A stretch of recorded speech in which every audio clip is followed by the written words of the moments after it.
Good evening बच्चों। उम्मीद करते हैं आपका नीट का एग्ज़ाम आज अच्छा गया होगा।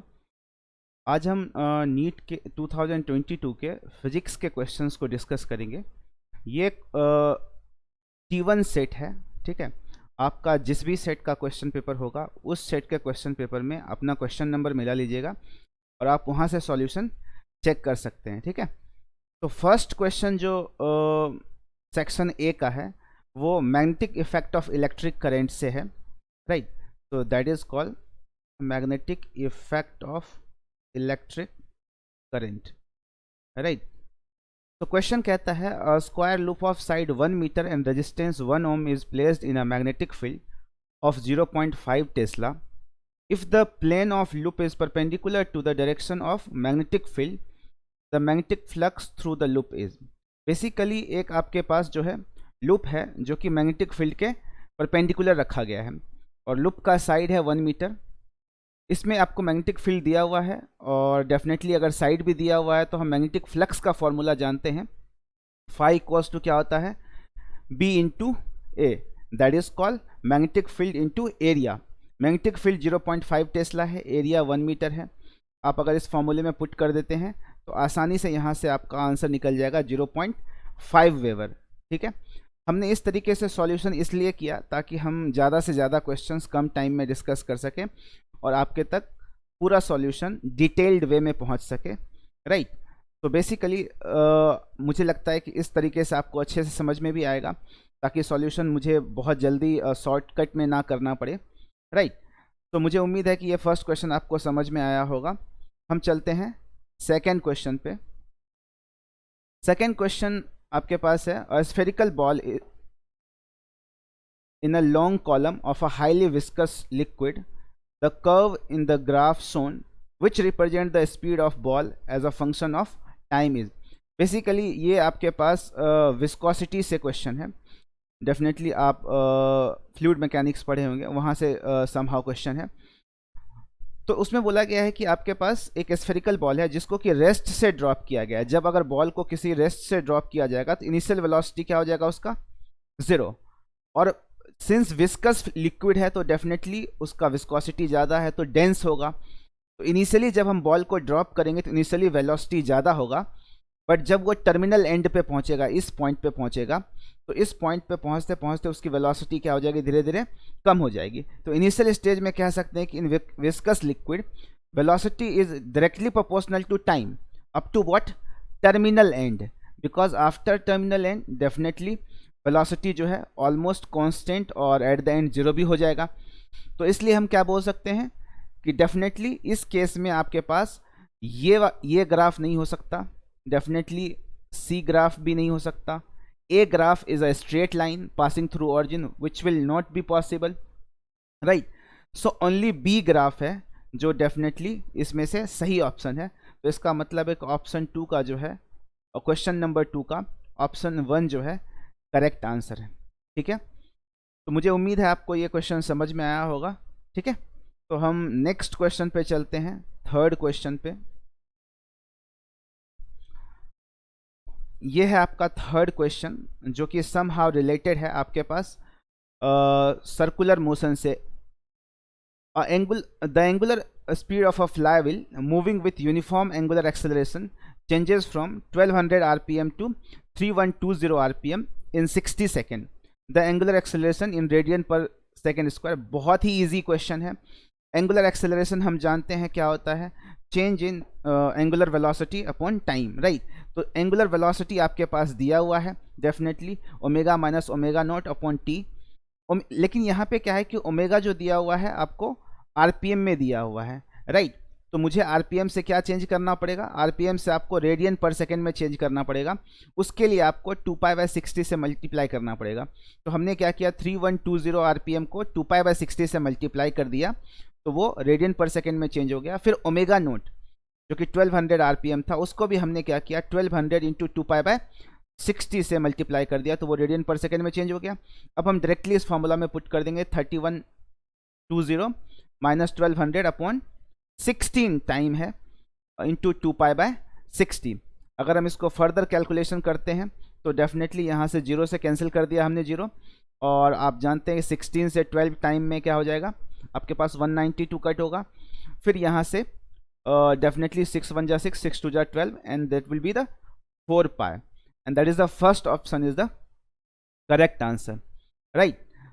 तो ये बहुत ही इजी क्वेश्चंस था। इनिशियल जो कुछ स्टेज के क्वेश्चंस है बहुत ही इजी क्वेश्चंस हैं, most of the time formula putting questions है, तो मुझे ज़्यादा नहीं लगता कि आपको परेशानी होगी, ठीक है। जिन्होंने भी बेसिक तरीके से फिजिक्स को अच्छे तरीके से पढ़ा है उनको प्रॉब्लम नहीं होगा। नेक्स्ट क्वेश्चन है आपके पास इक्विपोटेंशियल सरफेस से, यानी कि आप बोल सकते हैं कि इलेक्ट्रोस्टैटिक्स से somehow the angle between the electric lines of force and the equipotential surface. ये डायरेक्ट क्वेश्चन है। इक्विपोटेंशियल सरफेस मतलब क्या है, let's suppose this is equipotential surface 1 and this is equipotential surface 2। आप जानते हैं कि अगर कोई सरफेस इक्विपोटेंशियल है तो उस सरफेस पे हर एक जगह पोटेंशियल क्या होगा, सेम होगा। और हम ये बात जानते हैं कि इलेक्ट्रिक फील्ड जो है डेफिनेटली जब किसी एक पॉइंट से दूसरे पॉइंट के तरफ मूव कर रही होती है इलेक्ट्रिक फील्ड लाइंस, तो उस केस में क्या होता है, आपके पास पोटेंशियल चेंज हो रहा होता है। तो अगर हम इस इक्विपोटेंशियल 1 पे देखें तो डेफिनेटली पोटेंशियल हर जगह सेम होगा, इक्विपोटेंशियल 2 पे देखें तो हर जगह सेम होगा। लेकिन इक्विपोटेंशियल 1 यानी कि अगर मैं बोलूँ ए और ये बी पॉइंट, ए और बी पॉइंट पे पोटेंशियल जो है कभी भी सेम नहीं होगा। तो इस केस में हम कह सकते हैं कि डेफिनेटली इलेक्ट्रिक फील्ड लाइंस और इक्विपोटेंशियल सरफेस के बीच यहाँ पे जो एंगल बन रहा है वो 90 डिग्री का एंगल होता है हमेशा जनरली, ठीक है। तो इस क्योंकि डेफिनेटली अगर हम ऑब्जर्व करें तो इलेक्ट्रिक फील्ड जो है जब एक पर्टिकुलर पॉइंट से दूसरे पर्टिकुलर पॉइंट तक फ्लो कर रही होती है तो डेफिनेटली वहाँ पे पोटेंशियल डिफरेंस क्रिएट होता है, राइट। तो ये आपके पास इलेक्ट्रोस्टैटिक्स का क्वेश्चन था। ये भी क्वेश्चंस बहुत इजी है, ठीक है। चलिए हम नेक्स्ट क्वेश्चन करते हैं। अच्छा, नेक्स्ट क्वेश्चन ये आपके पास एनएलएम एंड फ्रिक्शन से मिक्स था समहाउ, राइट। तो an electric lift with a maximum load of 2000 kg lift plus passenger is moving up with a constant speed of 1.5 meter per second. The frictional force opposing the motion is 3000 Newton. The minimum power delivered by the motor to the lift in watt is. So आपके पास यहाँ पे power निकालने के लिए दिया गया है। आप अगर यहाँ पे लिफ्ट का अगर आप फ्री बॉडी डायग्राम ड्रॉ करते हैं तो फ्रिक्शन डेफिनेटली नीचे की तरफ लगेगा। वो फ्रिक्शन कितना है, फ्रिक्शनल फोर्स 3000 न्यूटन है, राइट। तो आपके पास अगर फ्रिक्शनल फोर्स 3000 न्यूटन है, आपके पास मास जो दिया हुआ है वो कितना दिया हुआ है, mass of lift that is called 2000 kg। तो अगर आप देखें तो इसका mg अपन निकाल लेंगे। यहाँ से mg क्या निकल जाएगा, 20000 न्यूटन जो है वेट निकल जाएगा नीचे की तरफ, राइट।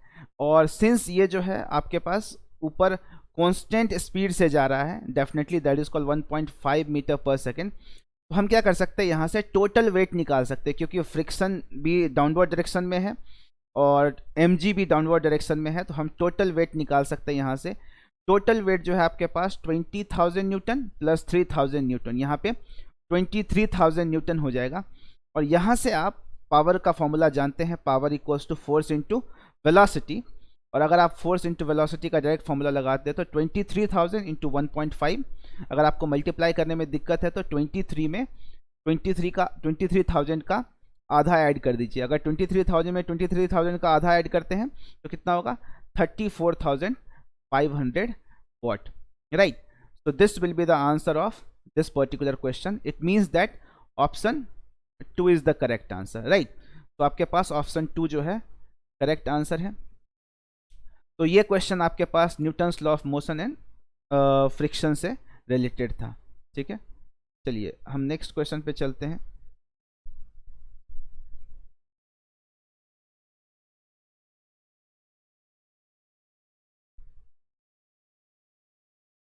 नेक्स्ट क्वेश्चन है आपके पास, an ideal gas undergoes 4 different processes from the same initial state as shown in figure below. Those processes are adiabatic, isothermal, isobaric and isochoric. The curve which represents the adiabatic process among 1, 2, 3 and 4. So basically यहाँ पे क्या है कि आप जानते हैं कि isobaric process में प्रेशर कांस्टेंट होता है, आइसोकोरिक प्रोसेस में वॉल्यूम कांस्टेंट होता है। तो डेफिनेटली ये जो लाइन है ये एक तरीके से प्रेशर कांस्टेंट को इंडिकेट कर रहा है, इसलिए डेफिनेटली ये लाइन किसको रिप्रेजेंट कर रहा होगा, आइसोबारिक प्रोसेस को।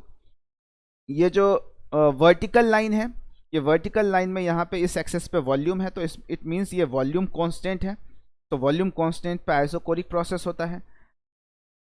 थर्ड आप ये देख सकते हैं, आपको भी मालूम है कि थर्ड ये आइसोथर्मल कर्व है। आइसोथर्मल कर्व में क्या होता है, टेम्परेचर कांस्टेंट होता है, राइट। तो उस केस में जो एक ओनली वन ग्राफ बचता है वो एडियाबेटिक है, that is called the second one. तो इस तरीके से ये आपके पास सेकेंड वन जो है करेक्ट आंसर होगा इसका, ठीक है। आप नॉर्मली भी कर्व को अगर ऑब्जर्व करें तो ठीक से, दो तो वैसे भी आपको रिजेक्ट कर देना है, 1 और 4। 2 और 3 में जब कंफ्यूजन हो तो डेफिनेटली जो ऊपर होगा वो आइसोथर्मल होगा, जो नीचे होगा वो एडियाबेटिक होगा, ठीक है, प्रेशर और वॉल्यूम ग्राफ में, ठीक है। तो ये आपके पास एक थर्मोडायनामिक्स से क्वेश्चंस था, ठीक है। तो हम नेक्स्ट क्वेश्चन पे चलते हैं, 7th क्वेश्चन पे देखते हैं 7th क्वेश्चन कैसा है। 7th क्वेश्चन में बोला गया the peak voltage of the source is equal to, आपके पास बोला है कि पीक वोल्टेज ऑफ सोर्स, आपको मालूम है कि आरएमएस वैल्यू का फॉर्मूला होता है पीक वैल्यू अपॉन √2, राइट। तो अगर हम देखें तो हमारे पास क्या बोला गया, पीक वोल्टेज का फॉर्मूला क्या हो जाएगा, √2 इंटू आरएमएस वैल्यू, राइट। तो इट मीन्स हम ये कह सकते हैं कि हमारे पास जो फॉर्मूला आया पीक वैल्यू का वो क्या हो जाएगा, √2 into RMS value, it means √2 times the what, RMS value of AC source. So it means the second option is the correct answer, right. Next question पे चलते, ये क्वेश्चन जो है आपके पास आपका इलेक्ट्रोडायनामिक्स से ही है, और ये आपके पास ऑल्टरनेटिंग करंट चैप्टर से आ जाता है, ठीक है।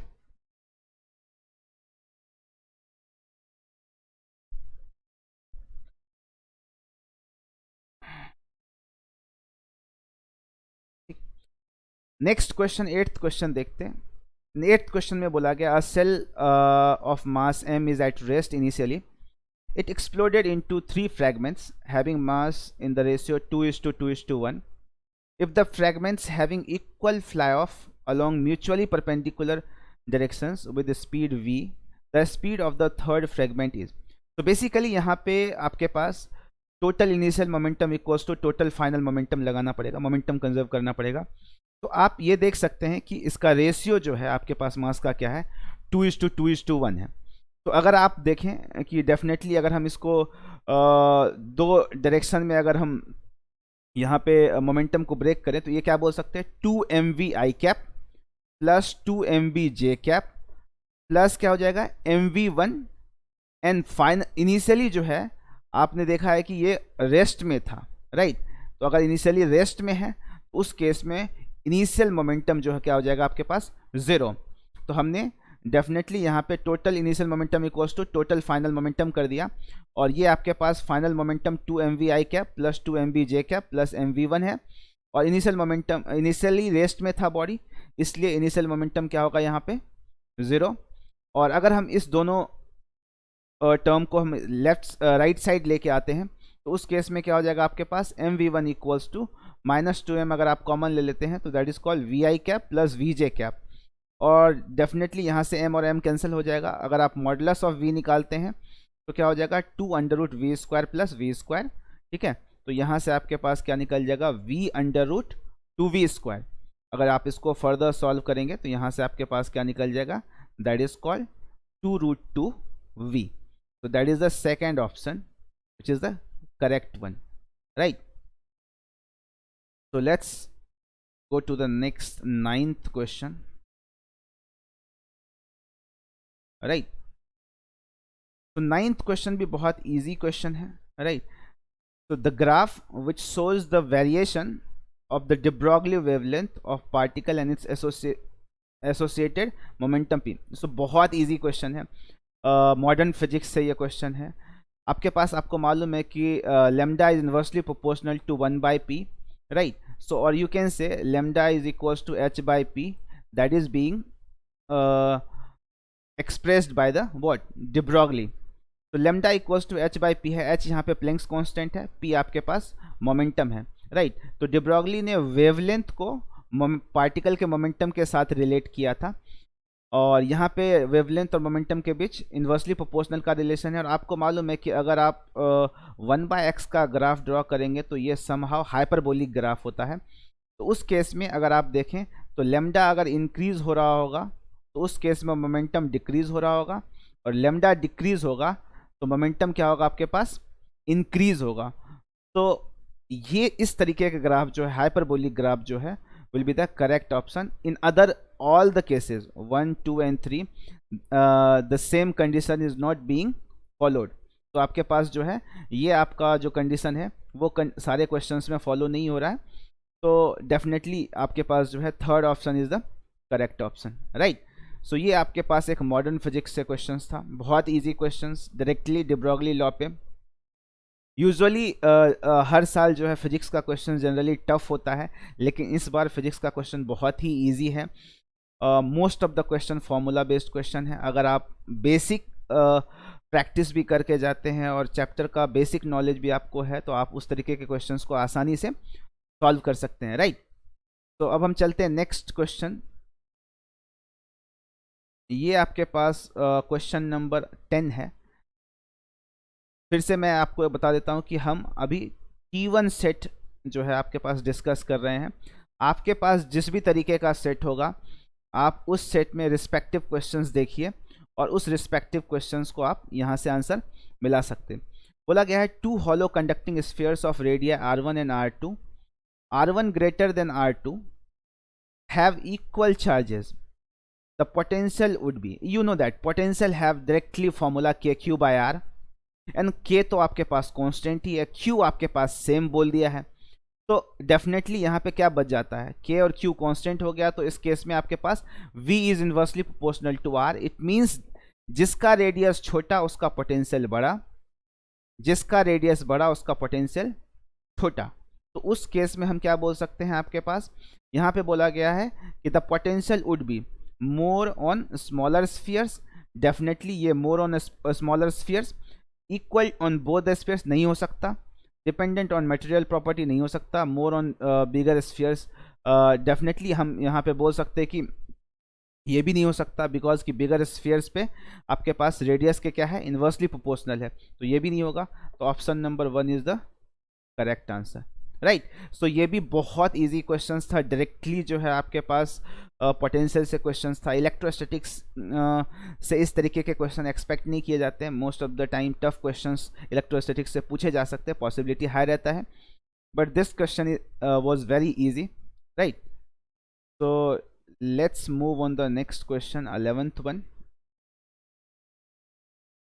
ठीक है। ये आपके पास 11th क्वेश्चन है, ये आपके पास ऑप्टिक्स से है, रे ऑप्टिक्स से क्वेश्चन है, ठीक है। अगर हम यहाँ पे क्वेश्चन देखें तो बोला गया a by convex lens has radii of curvature 20 centimetre each if the refractive index of the material of the lens is 1.5, the power of the lens is. Basically आपके पास यहाँ पे रिफ्रैक्टिव इंडेक्स म्यू दिया हुआ है 1.5, और उसके साथ साथ आपके पास क्या दिया हुआ है, रेडियस भी दिया हुआ है, राइट। रेडिया ऑफ कर्वेचर दिया हुआ है 20 सेंटीमीटर। हम जानते हैं कि पावर का फॉर्मूला 1/f होता है, बट डेफिनेटली यहाँ पे f निकालना जरूरी है, फोकल लेंथ निकालना जरूरी है। तो यहाँ से f का फॉर्मूला क्या हो जाएगा, 1/f will be equals to, definitely this is a by convex lens, so यहाँ पे mu minus 1 into 1/r plus 1/r हो जाएगा, क्योंकि ये बाय कॉन्वेक्स लेंस है, राइट। तो यहाँ से अगर आप f का वैल्यू निकालते हैं, अगर आप इसको LCM कर देते हैं तो that will B 2r upon r। सो यहाँ से इस तरीके से r स्क्वायर, तो यहाँ से अगर आप जनरली इवेल्युएट करते हैं तो आपको इस तरीके का कुछ मिलेगा, that is called r/2 into mu minus 1। और आप अगर आप डायरेक्टली भी ऐड कर सकते हैं 1 + 1 2/r हो जाएगा, और अगर आप इसको रिवर्स कर देंगे तो that is called r/2 into mu minus 1। और यहाँ से आप फोकल लेंथ का डायरेक्टली वैल्यू निकाल सकते हैं। r का वैल्यू पुट कर दिया 20, म्यू के जगह पर 1.5, 2 से 20 कट गया 10, यहाँ से आपके पास 1.5 माइनस 1 हो जाएगा 0.5। अगर ये डेसिमल उड़ाते हैं तो ऊपर आ जाएगा 1 0 एक्स्ट्रा, और 5 से कट करेंगे तो यहाँ आपके पास 20 आ जाएगा। तो फोकल लेंथ आपके पास 20 सेंटीमीटर आ गया। अब आपको पावर के फॉर्मूले में पुट करने से आपको पहले चेक करना पड़ेगा, तो इसलिए आप जब भी आप पावर के फॉर्मूले में पुट करें फोकल लेंथ, तो उस केस में चेक करें कि वो मीटर में है या नहीं है। डेफिनेटली हमारे पास सेंटीमीटर में था, तो हमने क्या किया, मीटर में कन्वर्ट कर लिया। दैट बिकम 0.2 मीटर, और जब हमने पावर निकाला तो 1/0.2 हो गया। फिर से हमने डेसिमल हटाया तो ऊपर 10 आ गया। Then we got the 5 dioptre. तो इस केस में हम बोल सकते हैं कि second option is the correct one, which is basically a 5 dioptre, right. So fundamentally ये भी क्वेश्चन बहुत ईजी था, डायरेक्ट फार्मूला बेस्ड क्वेश्चन है, बाय कॉन्वेक्स लेंस के फॉर्मूले से डायरेक्ट है, राइट। तो let's move on the 12th question जो आपके पास है। अगर हम 12th क्वेश्चन को देखें तो यहाँ पे आपके पास half wave rectification, if the input frequency is 60 hertz then the output frequency would be. ये भी आपके पास बहुत इजी क्वेश्चन है। यहाँ पे बोला गया कि आपको मालूम है कि यहाँ पे आपने मान लीजिए आपके पास इनपुट फ्रीक्वेंसी 60 हर्ट्ज का आपने दिया, तो इस तरीके से आपके पास जो है कुछ फ्रीक्वेंसी का वेरिएशन आपको देखने को मिलेगा टाइम पीरियड के अनुसार। अगर आप इसको ऑब्जर्व करें तो एक चीज़ कॉमन है यहाँ पे कि जो फ्रीक्वेंसी डेफिनेटली इनपुट जो टाइम पीरियड इनपुट फ्रीक्वेंसी का होगा वही आउटपुट फ्रीक्वेंसी का होगा।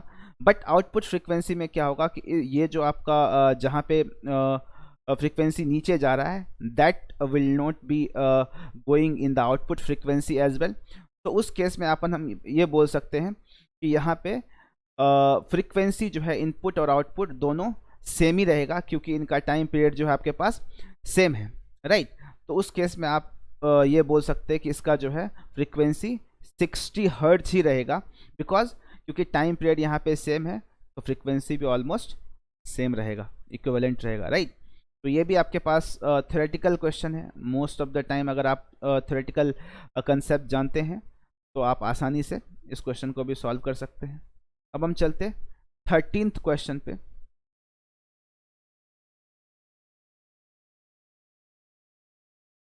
राइट, तो यहाँ पे बोला गया यंग डबल स्लिट एक्सपेरिमेंट। ये आपके पास वेव ऑप्टिक्स से क्वेश्चन है, ठीक है। इसमें बोला गया है in a Young double slit experiment a student observe 8 fringes in a certain segment of a screen when a monochromatic light of 600 nanometer wavelength is used. If the wavelength of light is changed to 400 nanometer, then the number of fringes he would observe in the same region of the screen. तो young slit experiment में क्या होता है कि आपको मालूम है कि टेन थीटा जो है लेमडा बाय डी होता है, और आपके पास नंबर ऑफ फ्रिंजेज जो है इन्वर्सली प्रोपोर्शनल टू वेवलेंथ होते हैं। तो उस केस में आपके पास अगर ये देखें तो n1 by n2 equals to lambda 2 by lambda 1 relation आ जाएगा। उस केस में अगर आप n1 जो है आपके पास number of fringes in first बोल सकते हैं, और n2 को बोल सकते हैं number of fringes in second. यहाँ पे लेमडा 2 लेमडा 1 का वैल्यू पुट कर देंगे। ऑब्वियसली आपके पास लेमडा 2 दिया हुआ है 400, लेमडा 1 दिया हुआ है 600। इनिशियल जो आपके पास फ्रिंजेज है वो 8 फ्रिंज है, तो अगर आप उसको पुट कर देते हैं तो यहाँ से आपके पास 8 into 600 upon 400 that will be the answer. And यहाँ से आप 2 0 कट कर देते हैं तो 4 2 जा 8 आ जाता है आपके पास, और यहाँ से आपको नंबर ऑफ फ्रिंजेज जो है 12 निकल जाता है, राइट। सो यहाँ पे भी बहुत ही आसान क्वेश्चन था, directly young double slit experiment पे क्वेश्चंस था। तो इस तरीके के क्वेश्चंस को हम आसानी से सॉल्व कर सकते हैं अगर हम फिजिक्स में बहुत ज़्यादा हाई लेवल का कंसेप्ट ना भी करें, एक मिनिमम लेवल का भी कंसेप्ट किया जाए तो हम नीट के क्वेश्चंस को आसानी से सॉल्व कर सकते हैं। हाँ, IIT JEE का सिलेबस डेफिनेटली इससे अलग है और उसमें लेवल डेफिनेटली अलग होता है, लेकिन यहाँ पे बहुत इजी क्वेश्चंस है। जिस तरीके के क्वेश्चंस पहले नीट पूछा करते थे डेफिनेटली उससे भी थोड़ा मुझे लगता है लेवल उतना ज़्यादा नहीं है, अप्रॉक्सीमेटली मॉडरेट टू लो है। तो आप डेफिनेटली जो भी न्यू कमर हैं वो अच्छे से प्रिपेयर कीजिए। मोस्ट ऑफ द टाइम जो नीट एक्सपेरेंट होते हैं, नीट एस्पायरेंट को मैक्सिमम प्रॉब्लम फिजिक्स में ही होता है। तो मुझे लगता है कि जो रिजल्ट सबसे लो होता है वो फिजिक्स के वजह से। तो अगर आप फिजिक्स पे फोकस करते हैं तो डेफिनेटली आपका रिजल्ट हो जाएगा, राइट। सो देखते हैं आपके पास 14th question. The displacement time graph of two moving particle make angle of 30 degree and 45 degree with the X axis as shown in figure, the ratio of their respective velocity. ये आपके पास kinematics से question है, ठीक है, बहुत ही basic physics. और आपको मालूम है कि डिस्प्लेसमेंट टाइम का ग्राफ जो है आपके पास in VT graph what gives, in VT graph slope gives what, velocity, change in velocity, यानी कि ds बाई dt जो है आपके पास क्या देता है, slope, which is called velocity, and that is also called as a what, tan theta somehow, right. तो यहाँ से अगर आप देखें तो डेफिनेटली आपके पास एंगल दिया हुआ है, तो अगर आप 10-30 डिग्री 10-45 डिग्री का अगर रेशियो निकालेंगे तो v1 बाई वी निकल जाएगा आपके पास। यहाँ से आप v1 और v2 का डायरेक्टली रेशियो निकाल सकते हैं, that will be what, 1/√3 is to definitely 1 and that will become 1/√3, right। तो ये आपके पास 1/√3 will be the correct answer, ठीक है। सो 14th क्वेश्चन भी बहुत इजी क्वेश्चन था, ठीक है, तो उम्मीद है आपको ये समझ में आया होगा।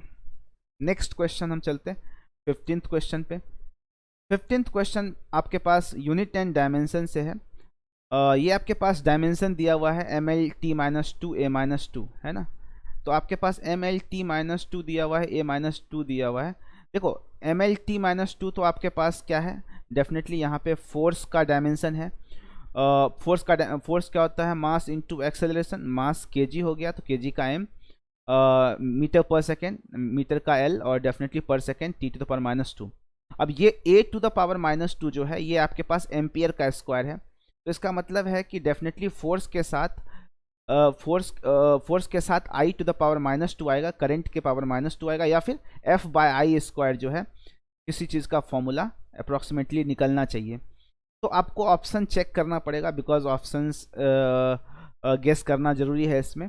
सेल्फ इंडक्टेंस का अगर हम फॉर्मूला देखें तो जनरली सेल्फ इंडक्टेंस का फॉर्मूला U इक्वल्स टू होता है ½ × Li², जिसमें L क्या है, एक तरीके का एनर्जी है, और I जो है आपके पास इलेक्ट्रिक करंट है। यहाँ पे I² तो आ रहा है, लेकिन यहाँ पे I का पावर क्या है आपके पास, A⁻² है। तो डेफिनेटली यहाँ देख के बता सकते हैं कि नहीं आ सकता, और एनर्जी में कभी इलेक्ट्रिक करंट आएगा नहीं, तो डेफिनेटली यहाँ से सेल्फ इंडक्टेंस तो नहीं हो सकता।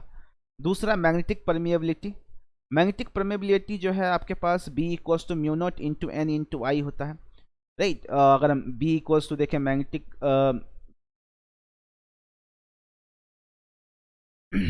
राइट, सो अगर हम ऑब्जर्व करें,